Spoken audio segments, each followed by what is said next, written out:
আমার বানানো প্রতিটা পেন্টিং যখন আমার আশ্রয় ছেড়ে তার নিজের গন্তব্যে পৌঁছে যায়, আনন্দ আর দুঃখ দুটো একসঙ্গে হয়। এটা একটা অদ্ভুত অনুভূতি। সবাই জানে আমি কমিশন ওয়ার্ক করি না, আমি কারোর জন্য কাজ করি না। তো যখনই কোনো পেন্টিং চলে যায়, এটা একটা বিষয় নিশ্চিত, এই পেন্টিংটা আমার মন থেকে করা। কারোর কথায় বা কারোর মন মতো করা কাজ এটা নয়। আমার যেরকম মনে হয় সেরকম আমি কাজ করি। তারপর যদি সেটা কারোর পছন্দ হয় সেটা সে নেয়। এই পেন্টিংটা খুব ভালোবাসার একটা কাজ ছিল এবং যিনি এটা সংগ্রহ করেছেন, আমার সম্পূর্ণ দায়িত্বে তার নির্দিষ্ট গন্তব্যে পৌঁছে দেওয়ার জন্য যতটা সেফটি এবং সিকিউরিটির দরকার, যতটা ভালোভাবে এটা পৌঁছানো দরকার, আমি ততটাই সবসময় চেষ্টা করি।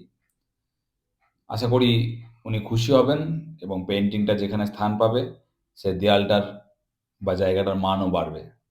সবাইকে ধন্যবাদ আমার সঙ্গে থাকার জন্য।